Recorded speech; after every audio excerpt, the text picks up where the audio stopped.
തലേന്ന് കോതമംഗലത്ത് ജോലി ചെയ്യുന്ന സമയം ഒരു ഇന്റർവ്യൂവിൽ പങ്കെടുക്കുന്നതിനായാണ് വീണ്ടും തിരുവനന്തപുരത്തെത്തിയത്. രാവിലെ 9 മണിക്കുള്ള ഇന്റർവ്യൂവിൽ പങ്കെടുക്കാൻ തലേ ദിവസം തന്നെ പുറപ്പെട്ടു. അന്ന് രാത്രി എവിടെ തങ്ങും എന്നതിന് ഒറ്റ ഉത്തരമേ ഉണ്ടായിരുന്നുള്ളൂ. അത് ഞാൻ ഏറെ ഇഷ്ടപ്പെട്ടിരുന്ന ലോയോളയുടെ ലേഡീസ് ഹോസ്റ്റൽ തന്നെയായിരുന്നു. ഒരാഴ്ച മുമ്പ് തന്നെ ഹോസ്റ്റലിലെ മദറിനെ വിളിച്ച് താമസിക്കാൻ ഒരു മുറിയൊക്കെ തരപ്പെടുത്തി. വൈകുന്നേരം ഏതാണ്ട് 5-5:30 ആയപ്പോൾ ഹോസ്റ്റലിലെത്തി.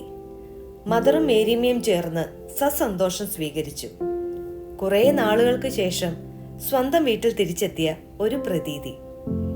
MSW പഠനത്തിന് ശേഷം കൃത്യം 1 വർഷം കഴിഞ്ഞാണ് ഈ മടങ്ങി വരവ്. മദറിന്റെ മുറിയിലിരുന്നുള്ള കുശല അന്വേഷണത്തിനൊടുവിൽ ചായ കുടിക്കാനായി അവർക്കൊപ്പം മെസ് ഹാളിലെത്തി. 2 വർഷക്കാലം അരങ്ങുവാണിരുന്ന ആ ഇടനാഴികളും മെസ് ഹാളും തൊട്ടടുത്തുള്ള ചാപ്പലുമൊക്കെ എന്നും മധുരിക്കുന്ന ഓർമ്മകൾ തന്നെയാണ്.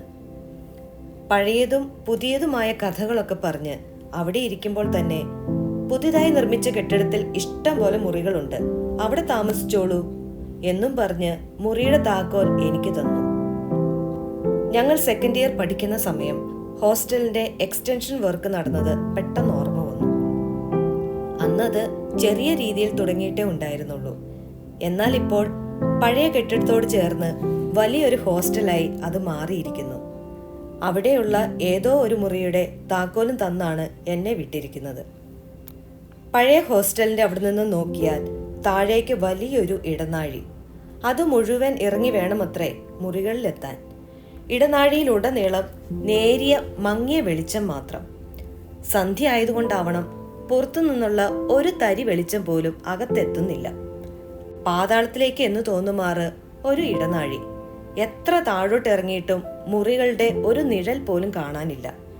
അരണ്ട വെളിച്ചത്തിന്റെ അകമ്പടിയിൽ മൂളിപ്പാട്ടുമായി ഞാൻ അങ്ങനെ ഇറങ്ങുകയാണ്. ഏതാണ്ട് ഒരു 5 മിനിറ്റായി നടത്തം തുടങ്ങിയിട്ട്. ഇതിനൊരു അവസാനമില്ലേ ഈശ്വര എന്നും വിചാരിച്ച് മുന്നിലേക്ക് നോക്കുമ്പോൾ ശുഭ്രവസ്ത്രധാരികളായ 3 പേർ എനിക്കെതിരെ വരുന്നു. ഒന്നുകൂടെ കണ്ണടച്ച് തുറന്നു നോക്കി. അതെ, അവർ 3 പേരുണ്ട്. ആ മങ്ങിയ വെളിച്ചത്തിൽ മുഖം വ്യക്തമാവുന്നില്ലെന്ന് മാത്രമല്ല, 3 പേരും വെള്ള ഷോള് കൊണ്ട് തലയും മൂടിയിരിക്കുന്നു. കൂട്ടത്തിൽ വല്ലാത്തൊരു ചിരിയും അട്ടഹാസവും. പെട്ടെന്ന് ചങ്കിലൊരു ഇടിത്തി വെട്ടി. മുന്നോട്ടോ പിറകോട്ടോ. അന്ന് ആദ്യമായി സ്വയം പ്രായത്തെ പഴിച്ചു. വല്ല കൊച്ചുകുട്ടിയുമായിരുന്നെങ്കിൽ ഒന്നും നോക്കാതെ ബാഗും തലയിൽ വെച്ച് മദറേ, മേരിയമ്മേ എന്നും വിളിച്ച് പുറകോട്ടോടാമായിരുന്നു. എന്നാൽ ഇപ്പോ അങ്ങനെയാണോ? ധൈര്യം സംഭരിച്ച് മുന്നോട്ട് പോകുക തന്നെ. ഒരു നിമിഷം കണ്ണടച്ച് നടന്നാലോ എന്ന് ചിന്തിച്ചു. പിന്നെ ഓർത്തു, വേണ്ട, കണ്ണടച്ച് നടന്ന് അവരെങ്ങാനും ചെന്ന് തട്ടിയാൽ പിന്നെ അതുമായി. അവർക്കാണെങ്കിൽ അട്ടഹാസത്തിന് ഒരു കുറവുമില്ല. ഇവർക്ക് എന്താണ് ഇത്ര ചിരിക്കാനിരിക്കുന്നത്? വെള്ള ഉടുപ്പുമിട്ട് ഇറങ്ങിക്കോളും മനുഷ്യരെ പേടിപ്പിക്കാൻ. ഇങ്ങനെയൊക്കെ മനസ്സിൽ പറഞ്ഞ് സൈഡ് ചേർന്ന് ഒരുവിധം അവർക്കപ്പുറം എത്തി. ആ ഒരു ധൈര്യത്തിൽ ചോദിച്ചു, എവിടെ പോയതാ? താഴെയുള്ള ഏതോ മുറിയിൽ പ്രാർത്ഥിക്കാൻ പോയതാണത്രേ.